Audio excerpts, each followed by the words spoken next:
Good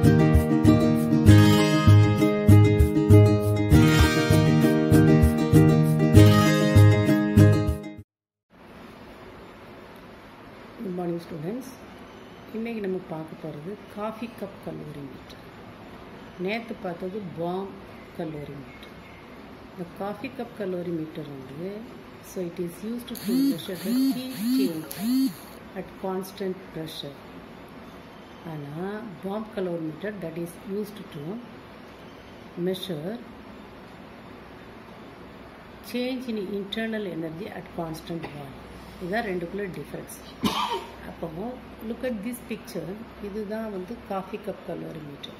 இதில் instead of the பாம்னா நேற்று நான் சொல்லி கொடுத்தேன் கலோரிமீட்டருக்கு உள்ள inner vessel the heavy stainless steel vessel is called as what bomb அப்படின்னு சொன்னேன்.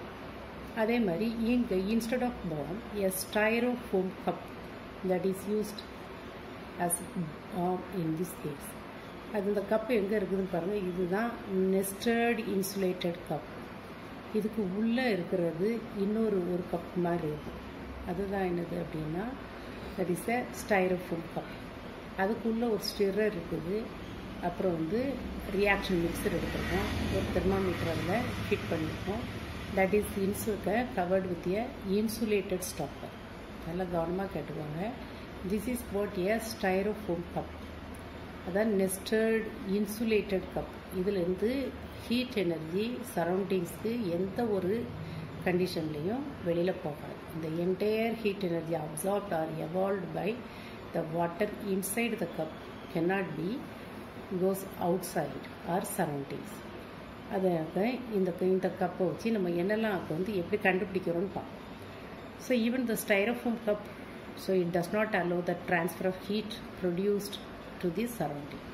அதே மாதிரி இந்த entire heat energy absorb by the water inside the cup. ஏன்னா அந்த கப்புக்குள்ளே தான் நம்ம என்ன எடுத்துருக்கோம், ரியாக்ஷன் மிக்சர் எடுத்துருக்கோம், வாட்டர் எடுத்துருக்கோம். So this method is used for the reactions. So there is at constant volume, அதாவது there is no change in volume. அதே மாதிரி change in temperature of water. இதில் நம்ம வந்து initial temperature of water note பண்ணிக்கணும். அப்புறம் வந்து final temperature of water can be measured with use of what the thermometer and which is used to calculate the amount of heat so that is absorbed or evolved during this process. So the amount of heat absorbed or evolved during this process is equal to mW into Cw into del T. Cw is the molar heat capacity of water. So what is the value? That is a constant value 4184 kilojoule per Kelvin per mole. MW molar heat capacity of water. சரியா? அப்போ delta T இது change in temperature. So change in temperature தெரிஞ்சால் நம்ம வந்து இதை quantity of heat evolved or absorbed during this process can be measured. அடுத்தது இந்த applications of heat of combustion. Heat of கம்பஸ்டன்னு நமக்கு தெரியும்.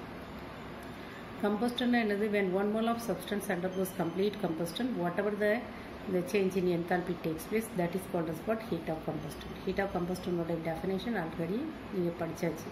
What is heat of combustion? When 1 mole of substance undergoes complete combustion, whatever the change in enthalpy takes place, that is called as what heat of combustion. இப்போ calculate the அதாவது application of the heat of combustion ரெண்டு application உண்டு. ஒன்று வந்து என்னதுன்னா it is used to calculate the heat of formation of any substance. Another one is what?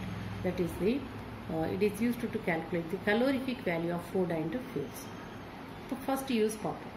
So the first use of the heat of combustion, that is used to calculate the heat of formation of any one substance, that is given in the page number 205 in your textbook volume 1. இப்போ for example ஒரு example கேட்டிருக்காங்க. So calculate the heat of combustion of methane from graphite and hydrogen அப்படிங்கிறது question. அப்போ நம்ம அந்த question வந்து உங்களுக்கு அதில் கொடுத்துருக்காங்க, பேஜ் நம்பர் 205 கொடுத்துருப்பாங்க. நான் வந்து கொஸ்டினை எழுதாமல் இங்கே ஆன்சரை மட்டும்தான் நான் கொண்டு வந்திருக்கேன். கொஸ்டின் என்ன கேட்டிருக்காங்க? calculate the heat of formation of methane from graphite and hydrogen கேட்டிருக்காங்க. அதனால் அதை நான் ஈக்குவேஷன் ஃபார்மில் எழுதிட்டேன். graphite that is carbon and hydrogen reacts with hydrogen to form methane. methaneோட formula CH4 and del H naught formation. So that is a question mark. X nu eduthirken. This is taken as for the equation 1. And in order to balance the equation, so 2 moles of hydrogen I have taken. இப்போ அடுத்தது அதே கொஸ்டினில் உங்களுக்கு change in enthalpy of standard heat of formation of water கொடுத்துருப்பாங்க. சரியா? அதே மாதிரி heat of formation of carbon tie ஆக்சைடு கொடுத்துருப்பாங்க. அதே மாதிரி ஹீட் ஆஃப் ஃபார்மேஷன் ஆஃப்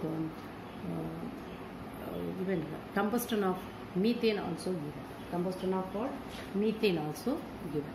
அப்போ இந்த இதில் நீங்கள் பார்த்தீங்க அப்படின்னா இப்போ ஒவ்வொன்றையும் ஒவ்வொரு நம்பர் கொடுத்து அந்த ஈக்குவேஷன் நம்ம எடுக்கணும். இப்போ ஃபஸ்ட்டு இந்த ஹைட்ரஜன் இந்த வேல்யூ என்னது? This is the change in enthalpy takes place so during the formation of water.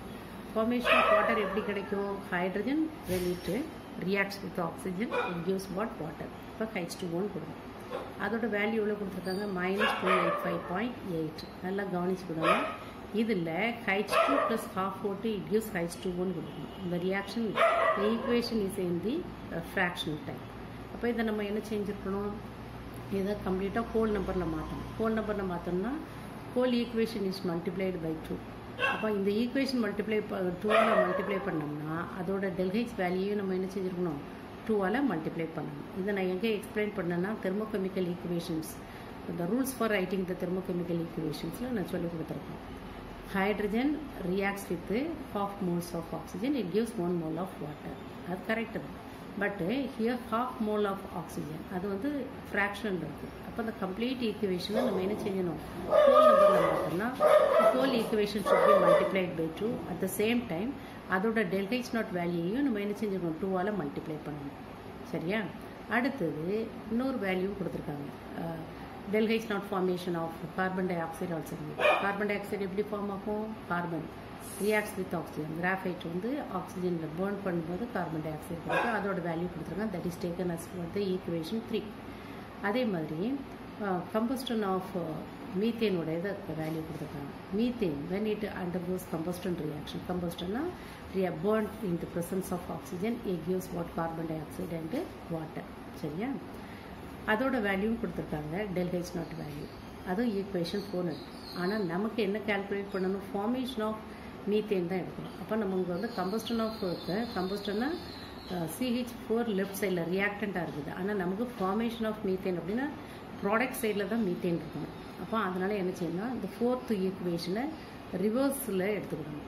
எதுக்கு ரிவர்ஸில் எடுக்கிறோம்? கொஸ்டினில் என்ன கேட்டிருக்காங்க? Calculate the del H nought of formation of what? The CH4 கேட்டிருக்காங்க. அப்போ CH4 எங்கே இருக்கணும்? ப்ராடக்ட் சைடில் இருக்கணும். ஆனால் இந்த as per this equation the methane is present in what? Reactant side. அதனால் இந்த கம்ப்ளீட் ஈக்குவேஷன் வந்து நம்ம ரிவர்ஸில் எடுக்கணும். ரிவர்ஸில் எடுக்கணும் அப்படின்னா எப்படி எழுதலாம்? நம்ம இதே ரியாக்ஷனை CO2 + 2H2O it gives CH4 + 2O2 எழுதுறோம். அப்போ இதோட டெல்ஹெச் நாட் வேல்யூ ரிவர்ஸில் எடுக்கணும். இங்கே -890 இப்போ என்னதாகும்? +890 கிலோஜூல் பெர் மோலாக மாறும். அப்போ இங்கே தெர்மோகெமிக்கல் ஈக்குவேஷன்ஸில் ரூல்ஸ் ஃபார் ரைட்டிங் தெர்மோகெமிக்கல் ஈக்குவேஷன் உள்ள 2 ரூல்ஸ் ஃபாலோ பண்ணுவோம். ஒரு ரூல் என்னது அப்படின்னு சொல்லியிருக்கிறேன்? when the reactant, any one of the reactant in the fractional value, then the whole equation should be multiplied by a common number in order to get the whole number value. அதே நேரத்தில் அதோட டெல்ஹெச் value நம்ம same நம்பரால் multiply பண்ணணும்னு சொல்லி. That is one rule. another one rule, இப்போ suppose ஒன்றுக்கு ரியாக்ஷனோட reverse reaction எடுக்கிறோம் அப்படின்னா அதனுடைய டெல்ஹெச் வேல்யூயும் என்ன செஞ்சுக்கணும்? ரிவர்ஸாக எடுத்துக்கணும். இப்போ அங்கே -890 நம்ம என்ன செஞ்சுக்கணும்? +890 எடுத்துக்கணும். So this is equation 4. This is also what this is the reversed equation. So that is what the 4th one. சரியா? இதான் ரிவர்ஸ் பண்ண பிறகு. இப்போ என்ன செய்யணும் அப்படின்னா இப்போ ஈக்குவேஷன் 1ங்கிறது நான் என்ன கொடுத்துருக்கேன்? That is the formation of methane. Formation of methane தான் நம்ம கண்டுபிடிக்கணும். இப்போ ஃபார்மேஷன் ஆஃப் மீத்தேனை கண்டுபிடிக்கிறதுக்கு ஈக்குவேஷன் 1 யூஸ் பண்ணோம். இப்போ ஈக்குவேஷன் 1ஓட வேல்யூ நமக்கு கிடைக்கணும் அப்படின்னா so we have to follow this formula. Equation 1 is equal to what? Equation 2. Equation 2 எங்கே இருக்குது? This is equation 2. அதை நான் என்ன சொன்னேன்? 2ஆல் மல்டிப்ளை பண்ணணும்னு சொன்னேன். அதனால தான் 2 × 2 ஈக்குவேஷன் 2 × 2 அதை என்ன செய்கிறோம்? +3. அதாவது ஈக்குவேஷன் 2வை 2ஆல் மல்டிப்ளை பண்ணி கிடைக்கிற வேல்யூவை ஈக்குவேஷன் 3 கூட ஆட் பண்ணணும். அந்த ஈக்குவேஷன் 3 திரும்ப என்ன செஞ்சுக்கணும், ஈக்குவேஷன் 5 கூட ஆட் பண்ணணும். ஈக்குவேஷன் 5 இது ஈக்குவேஷன் 4 கிடையாது, இது ஈக்குவேஷன் 5ன்னு எடுத்துக்கணும். ஈக்குவேஷன் 5 கூட ஆட் பண்ணணும். சரியா? இப்போ திரும்பவும் சொல்கிறேன், நமக்கு calculate the formation of methane கேட்டிருக்காங்க. that is taken as equation 1. Second equation என்ன கொடுத்துருக்காங்கன்னா அதில் வந்து ஃப்ராக்ஷனல் வேல இருக்குது இந்த ரியாக்டன்டோட நம்பர் ஆஃப் மோல்ஸ். அதை நம்ம வந்து ஹோல் நம்பரில் மாற்ற 2ஆல் மல்டிப்ளை பண்ணணும். அதனால் அதை போட்டுப்போம். இந்த ஈக்குவேஷன் 2 இஸ் மல்டிப்ளைட் பை 2. அதுக்கப்புறம் அது கூட எதை ஆட் பண்ணணும், ஈக்குவேஷன் 3யோட value. Then equation 5. Equation 5 that is the reverse reaction of the 4th one. சரியா? அப்போ இது எல்லாத்தையும் ஆட் பண்ணி பார்த்தோம்னா நமக்கு வேல்யூ என்ன வந்துடும், -74.7 kJ கிடைக்கும். So the amount of heat energy required to the formation of methane, 1 mole of methane is equal to the heat of formation of methane. ரெண்டும் ஒன்று தான். Amount of heat energy required for the formation of 1 mole of methane is equal to what? Heat of formation of methane. That is equal to what? -74.7 kJ per mole. அடுத்த use என்னது, calculation of calorific value of food and fuels. அப்போ calorific value-ஓட definition என்ன அப்படின்னா, the amount of heat produced in calories or joule when 1 gram of substance is completely burnt. ஒரு gram substance completely burnt ஆகும்போது எவ்வளோ heat energy produce ஆகுதோ அது கேலோரிஸ்லேயே ஜோலில் produce ஆகும். that is called as what? Calorific value of the food, otherwise what? Fuel. சரியா? அப்போ அதோட SI unit என்னன்னு பார்த்தா joule per kilogram. So otherwise and also it is expressed in calories வச்சோம்னா calories per kilogram. Joule எடுத்தோம்னா per kilogram எடுக்கணும், கேலோரிஸில் எடுத்தோம்னா பெர் கிராம். சரியா? அடுத்தது heat of solution. Heat of solution என்ன, ஒரு சொல்யூஷன் எப்படி கிடைக்கும், வெளியே solid dissolved in a solvent, then we will get what the solution. அப்போ the change of enthalpy takes place when 1 mole of a substance dissolved in a specified quantity of solvent at given temperature. ஒரு solution எப்படி கிடைக்குன்னு சொன்னேன், சொல்யூட்டை வந்து solvent கூட நம்ம சால்வெண்ட்டில் போட்டு dissolve பண்ணோம்னா நமக்கு என்ன கிடைக்கும், சொல்யூஷன் கிடைக்கும். அப்போ during that process whatever the enthalpy changes takes place that is called as what the heat of solution. இப்போ ஹீட் ஆஃப் சொல்யூஷனாக எப்படி டெஃபினேஷன் பண்ணுவீங்க, change in enthalpy when 1 mole of a substance that is a solute dissolved in what a specified quantity of the solvent that is at a given temperature is called as what the heat of solution. At the heat of neutralization reaction, when 1 mole of the acid is neutralized by 1 mole of base, it gives what? Water and also what? Salt, 1 mole of salt.